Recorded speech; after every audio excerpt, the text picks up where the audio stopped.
Hello, StarCraft fans. Matt here with Matt and Steve SC. Game 2 of the round of 16. This is day 5. We are getting close here because this all will end in day 6. And in the last game, we already saw a finished matchup as far as we are concerned. Movie and Jadon were going to go on no matter what. So we will see them in the round of 8. Group B, though, is slightly more undecided. So we are going to see a game of Pure versus ZerO. ZerO, of course, being my favorite, and my favorite to win here for more reasons than because I like him better and because he has cool purple glasses. But as far as this group goes, anything can happen. So right now, ZerO is 2-0, but Pure is 1-1. If ZerO loses this, he will go 2-1. Give Pure a 2-1, meaning they will be tied. And then when Yellow plays Hwasin, if Yellow beats Hwasin, Yellow will also be a 2-1 as well, meaning that there will have to be another set of games to try to decide that tie afterwards, meaning that well, we'll be casting for a little bit longer. So just keep that in mind here. If ZerO wins this, he is moving on, and then if Yellow can beat Hwasin, Yellow will move on. If not, then Yellow and Pure will have to fight it out for a tiebreaker. So you know, a lot going on here. Again, as I mentioned in the last game, be sure to refer to the description. You can see where the current standings are to see what I mean. I probably should have said that before I went off talking about all that stuff, because you might be confused at this moment. But either way, that's okay. We are going to be starting out here on Fighting Spirit, and this is a 4-player map. I kind of tend to think that that anybody who's not Zerg kind of has the advantage on this map, just because of the easy ability to defend the expansions. But I would say Terran for certain has more of an advantage, at least from what the stats say so far. But you know, I believe in ZerO. ZerO is a very strong player. Pure has certainly shown himself as well. Although, just to put it out there, ZerO has won all 6 of his last Protoss games. So he has won 6 Protoss games in a row. One of those opponents was Pure. Another one of them was Bisu. Another one of them was Reach. So the purple toss beating the man toss. And, you know, not that Reach is amazing now, but, you know, he's certainly a worthy adversary, I would say. And it looks like we are going for a 9 pull here and then getting the quick gas. So, going to be or unless that was a trick, I just heard the gas implode, so that might have been the gas trick, extractor trick, in order to get another drone, and it looks like it was. So pulling the extractor trick, where you make an extractor and then cancel it after you make the pull to get another drone, and then build another drone because the food count is lowered. Anyways, all right, so not actually getting the gas there. Scout going out in the wrong direction, actually both in the wrong and the right direction here for Pure. So Pure is going to be able to see the early aggression being put on by ZerO and hopefully be ready with 2 cannons at his front door. So as I was mentioning, ZerO's beat a whole bunch of Protoss. And meanwhile, Pure has lost to the last, let me see here, 4 out of 6 Zergs. He did lose to ZerO, of course, lost to Yellow as well. Pure is 45% and against Zerg. Meanwhile, ZerO is 60% against Protoss. So there's the 2 cannons going up. I believe, yeah, okay, I want to make sure that wasn't a gateway. So this is going to be warded off, okay, unless ZerO decides to make more lings and then go rush in. He's not getting ling speed anytime soon because of the build he chose, so obviously he'll be getting it eventually, but right now there isn't going to be any sort of break. So right now we can kind of sit back for standard openings from both players.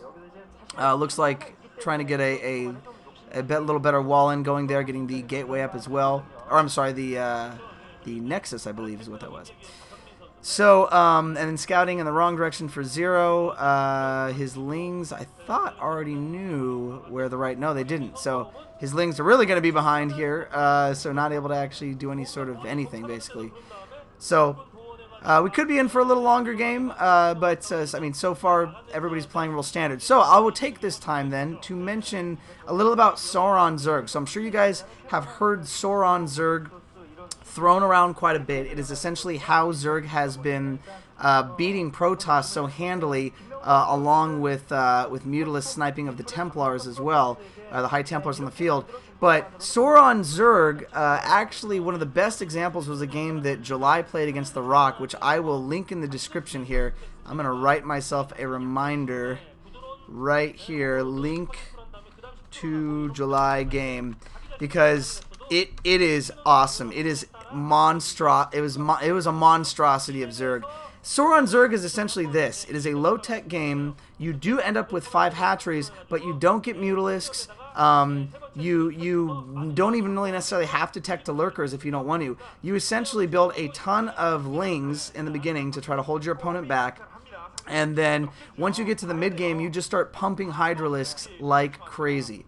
And essentially it is just mass Hydralisks where you have enough bases, and then you keep expanding on the map because you've held in your opponent, and you just keep pumping Hydralisks, and just essentially overwhelm your opponent. It is the great example of the Zerg Swarm. Oh, ZerO, great surround there.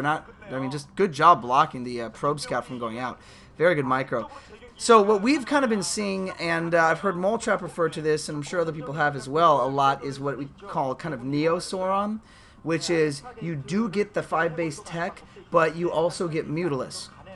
And so you get Mutalisks, and the Mutalisks are used to snipe the High Templars on the field once they come out, and by doing that, you many times as a Zerg player can solidify your victory because storms are what win games against Zerg. Zerg forces absolutely meld against storms. I've alluded a few times in other games I've commentated that Steve always owns me with storms, and a lot of times that's the reason why I can't beat him when we play one-on-one, is because I haven't perfected the move my units out of the way of storm micro like I really should have, and so it looks like ZerO was lamenting that Overlord. Oh, the Overlord went down. And right after the Overlord goes down, the robotics facility is going up here. So unless we're going to see some sort of possible DT drops or something like that, we could see DT drops coming in, or maybe even going to Reavers.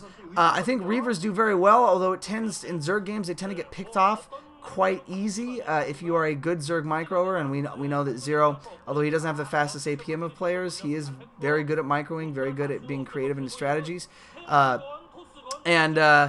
So let me just take a look here. So it looks like Pure was upgrading the Dragoon range, so as he should get that out. The Spire is coming up. So instantly when you guys see the Spire, you know this is not going to be a true Sauron Zerg game that we're seeing here. But the Hydralisk Den is going up. Right now those Overlords are going to be pretty vulnerable for Pure to get a few kills off of those, and that is fairly normal as far as this go. We do see the 4th hatchery going up. I'm not sure if there's a 5th hatchery as well. But losing so far, I think a couple Overlords right now, and then the Scourge come out just in time. So ZerO is going to be okay. He is getting an evolution chamber, meaning that he is going to get some spore colonies, and it's going to be probably a standard Neo Sauron build. Get some spore colonies to protect the Overlords. Well, that might not necessarily completely mean spore colonies. You do want to get the Carapace upgrade and at least try to go probably like about 3-1 with the Carapace upgrade and the attack, because you have to try to kind of match the upgrade that the Protoss is getting as well. So he could just be going for the upgrade, but of course, getting the evolution chamber does allow you to go into the spore colonies, which is not a bad idea, because then you can, if there is any sort of DT drop or anything coming down, then you will be ready for it, even if your Overlords get destroyed. So it might not necessarily be the case. It doesn't look like that's currently happening. An idle drone there, nothing going on. All right, so he might not be getting the spore colonies. What I was going to say is, if he did decide to go just pumping out Hydralisks, he could go for spore colonies, focus less on air support like with the Scourge, and then just try to go in. A lot of Corsairs being built for Pure, so it looks like he's going to try to make a stronger move. That would make me think he might be going for some sort of Bisu build with Corsairs and Dark Templars, because with the Bisu build you get oh, that's Miss Micro there, losing